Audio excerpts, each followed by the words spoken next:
Was made to carry out the Florida school shooting. At 2:19 Wednesday afternoon, an Uber driver dropped Cruz off at the school. He then pulled a rifle from a bag and started shooting. With the attack lasting for 10 minutes, Cruz pulled the fire alarm to draw out more students. He shot into 5 classrooms. When police finally arrived, Cruz dropped his rifle on the floor of a hallway and escaped, blending right into the flood of running students. He then ducked into a nearby Walmart. He walked over to a Subway to buy a drink, and then he sat at a table at McDonald's. An hour and 20 minutes after the attack, he was caught by a police officer. 17 people dead at that school in Florida, and now everybody's asking, what's next? Terror threat analyst Wendy Patrick joining us with more. Wendy, I absolutely adore you. And in the years that we have been doing this together, I'll talk politics with you any day, but I'm going to be honest, I'm tired of you having to come here and talk about this. I mean, it's literally we said it last time. Same questions. Yes, remember? I know. Same questions again. And I hate to say that you should probably keep those questions right where they are, because we're going to be talking about it again.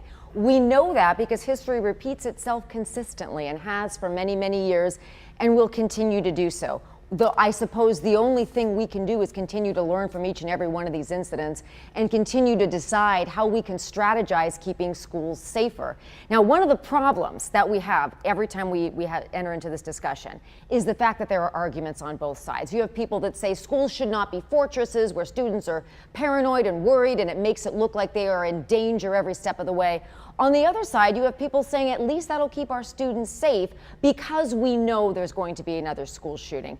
And that's not even touching the gun control debate, or I should say the gun regulation debate, whether it's background checks or how old should you have to be to buy a certain type of gun, or as in this case, should it be easier to buy an assault rifle than a handgun in a particular state such as Florida? I don't know where to go from here, because one of the questions here, is it clear that it's an act of domestic terrorism? Quite frankly, if I'm a parent of one of these kids, I don't care what you call it. Who cares? That's for TV conversations and pundits left and right. And politics. And politics. Call it whatever you want.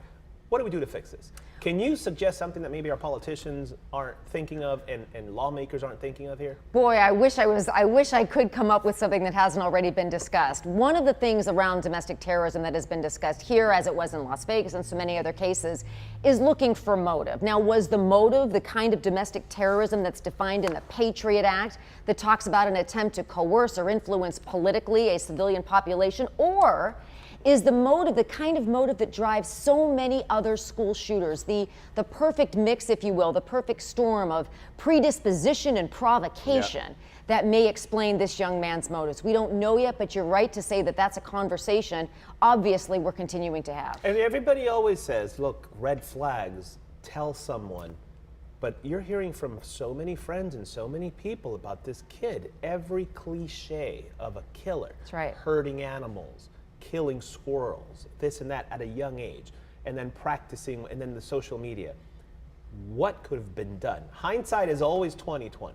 Well, the social media is an interesting aspect, Raul, because the FBI has come under a lot of fire for not doing something more tangible in response to a post that was turned in on YouTube last year. But here's the problem. The FBI has come forth and explained, we don't know who posted it. There's no identifying information. We weren't able to make the connection. Now, the counter argument to that is, well, perhaps an interview of the suspect or of the alleged poster would have been something that they should have done. But let's face it, this kid had a lot of enemies, and the FBI might come back and say, how can we prove that this man actually did it? But should that have precluded an interview? That's an ongoing conversation. We do know that the FBI was right on that man, the man that reported it last year. They paid him a visit almost immediately after the school shooting. One of the other things social media wise is, did he post anything about the Valentine's Day massacre in 1929 in Chicago? That was one of the first thoughts that I had, given the fact that he chose Valentine's Day. I don't know. I was listening to some of the interviews from the students who were at that school, and one made a very interesting point that made me think yesterday. They said,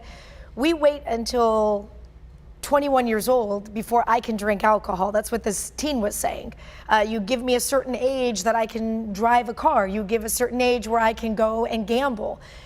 Why are we giving the ability for teenagers who we have talked about, their frontal lobe, whatever, has not even developed properly yet, to be able to buy a gun. A 19-year-old with this type of weapon, somebody needs to explain why this person needed that gun to me.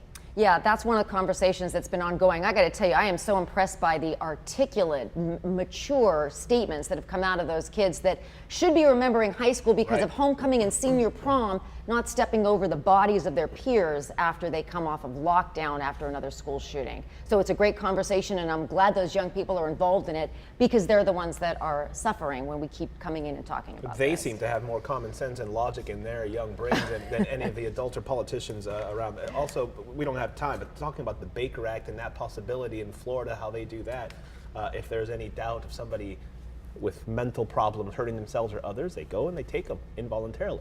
Is that something that we could see perhaps more of? Because you can't just take somebody in for something they haven't done yet. Right, and the problem with that is how many signs of mental instability, if you even want to call it that, quote unquote, do you need to be able to be involuntarily committed? Sure. And some of the worst mass shooters haven't demonstrated the requisite amount of red flags to be committed to begin with. So of course they can still go and buy a gun. Oh boy. Tough problem.